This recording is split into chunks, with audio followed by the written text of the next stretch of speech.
నమశంకరాయ. వీక్షించేటువంటి ప్రేక్షకులకి మహాశివరాత్రి పుణ్యదిన శుభాకాంక్షలు. ప్రేక్షకులు అందరూ కూడా ఈ యొక్క పర్వదినాన్ని పురస్కరించుకొని పరమేశ్వరుని ఎంతో భక్తి ప్రపత్తులతో అర్చించి అభిషేకం చేసి పరమేశ్వరుని కృపకి పాత్రులు కాగలరని మనసావాచ కోరుకుంటున్నాను. అయితే మహాశివరాత్రి అనగానే అందరికీ గుర్తొచ్చేటువంటిది జాగరణం, ఈశ్వరాభిషేకం, అర్చన. కానీ అంతకంటే గొప్పదైనటువంటి విశిష్టత లింగోద్భవ కాలం. అంటే బ్రహ్మ విష్ణువుల మధ్య ఉన్నటువంటి సంవాదాన్ని తొలగించే క్రమంలో ఈశ్వరుడు లింగాకార రూప దర్శనం ఇచ్చి ఆది అంతం కనుగొనమని చెప్పాడు. ఎవరూ కనుగోలేకపోయారు. ఆ లింగోద్భవంగా ఆవిర్భవించినటువంటిది లింగోద్భవ కాలము అని అంటారు.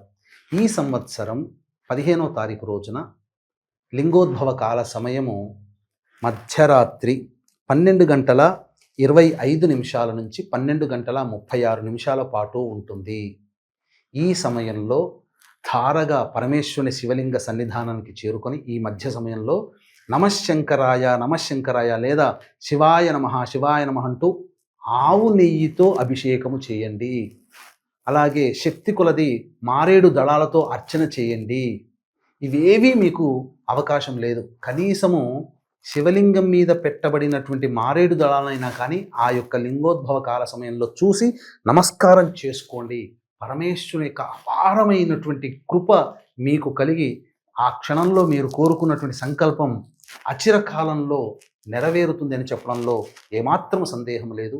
ఇటువంటి పవిత్రమైనటువంటి కాశీక్షేత్రంలో పరమేశ్వరుని యొక్క అనుగ్రహం కోసం, మీ యొక్క సంకల్పం నెరవేరడం కోసం 15వ తారీఖు రోజున ప్రదోషకాల సమయంలో విశ్వేశ్వరుని దేవాలయ ప్రాంగణ సమీపంలో రుద్ర అభిషేకము, రుద్ర పారాయణాలు జరిపించడం జరుగుతుంది. అవకాశం ఉన్న వాళ్ళు 15వ తారీఖు సాయంకాలం 6 గంటల లోపల మీ గోత్రనామాదులు స్క్రీన్పై కనిపిస్తున్న నెంబర్కి కాంటాక్ట్ చేసి నమోదు చేసుకోవచ్చు.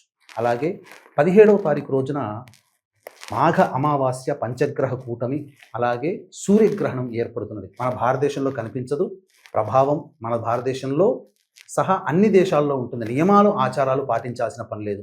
అయితే ఈ సూర్యగ్రహణ ప్రభావము ఏర్పడుతున్నటువంటి కారణం చేత వృషభ, మిథున, కర్కాటక, సింహ, తుల, వృశ్చిక, మకర, కుంభ, మీన రాశుల్లో జన్మించినటువంటి వారికి ఈ గ్రహణ దోష ప్రభావం ఉన్నటువంటి కారణం చేత ఈ దోష నివారణార్థమై ఈ రాశుల్లో చెప్పబడినటువంటి వారికి 17 మధ్యాహ్నం 3 గంటలకి కాశీక్షేత్రంలోనే గ్రహణ దోష నివారణ పూజలు, హోమాలు, చండీ హోమము, మృత్యుంజయ, రుద్ర, సుదర్శన, అలాగే కాలభైరవ, మృత్యుంజయ, అలాగే శనిదోష నివారణ హోమాలు ఇవన్నీ కూడాను జరిపించి శక్తిపాతము చేసినటువంటి కరుంగలి మాల మీకు ఇవ్వడం జరుగుతుంది.